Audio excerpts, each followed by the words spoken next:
आया था तो लगभग 3 लाख का उसका बिल आ गया था। तो हमने विभाग को फोन किया और सीधा कहा कि भाई ऐसा करेंगे तो लोग तो आत्महत्या कर लेंगे। आप समय के साथ बिल लेने का काम करें। अब 2 साल बाद दिए हैं, उसको बिल 2 लाख थमा दिया, किसी को 2.5 लाख रुपया थमा दिया। ये सभी माननीय सदस्य के सामने ये समस्या आती होंगी, भले वो बोलना ना चाहे या नहीं चाहे, ये समस्या सबके सामने आती है। तो मैं चाहता हूं कि उचित सिस्टम डेवलपमेंट किया जाए। कम से कम वहां वो लिखित शिकायत नहीं, एक पोर्टल पर शिकायत हो और आपको वो पता चले कि भाई कितनी शिकायतें आई हैं। जैसे कोई एक हेल्पलाइन नंबर हुआ, तो उसी प्रकार मैं चाहता हूं पोर्टल डेवलपमेंट किया जाए और इस पर उपभोक्ता शिकायत न करने उससे पहले आप सरकार इस पर एक्शन ले, सरकार के पास एक टीम हो जो इस पर एक्शन ले और इन समस्या, इन विसंगतियों को दूर करने का प्रयास करे। मीटर लगा रहे हैं महोदय, सरकार हमारी स्मार्ट मीटर लगा रही है।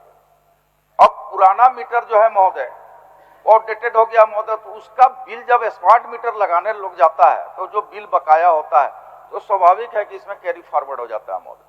जब कैरी फॉरवर्ड होता है तो लगातार मान लीजिए 3 साल 4 साल 5 साल से नहीं दिया है बिजली बिल, तो उसको सूद समेत उसको क्लब करके महोदय उसको बिजली बिल निकाल दिया जा रहा है। सवाल इस पर है कि महोदय की जानकारी का होना, कंज्यूमर को जानकारी कैसे हो रहा है महोदय उसका बिल। चूंकि जब हम लोग विद्युत कनेक्शन देते हैं तो उसके मोबाइल से कनेक्ट रहता है नंबर, तो बराबर महीना में उसको मोबाइल से मैसेज मिलते रहता है महोदय। और तत्परता थोड़ा अपनी ओर से भी होना चाहिए कि भाई हम कनेक्शन लिए हैं तो निश्चित तौर पर विभाग से, अगर हमारा मोबाइल में नहीं आ रहा है तो विभाग से संबंध करके हम बिजली बिल को देखें और उसके भुगतान करें महोदय।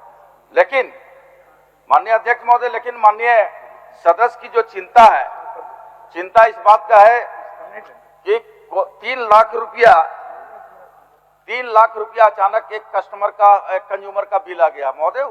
आप हम आपके माध्यम से माननीय सदस्य को कहेंगे कि अगर वैसा कोई साक्ष्य है तो दे, निश्चित तौर पर बिजली बिल भी उसका संशोधन करेंगे और संबंधित अधिकारी पदाधिकारी पर कार्रवाई भी करेंगे महोदय।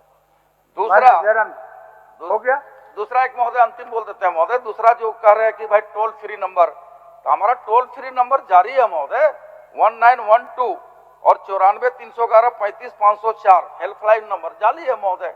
इसलिए सूचना दे महोदय, उसमें सब चीज समाधान होगा महोदय। ठीक है, मंत्री जी ने कहा उसी को पूरा कर देते। मंत्री जी ने कहा अगर कोई ऐसी शिकायत है तो बिल्कुल अभी सामने बाहर ही बैठा है, हम एप्लीकेशन लेकर जब वो कक्ष में चले जाएंगे 1 घंटा विश्राम के लिए उनको जाके हम दे देते हैं और उम्मीद करते हैं आप कार्रवाई करेंगे।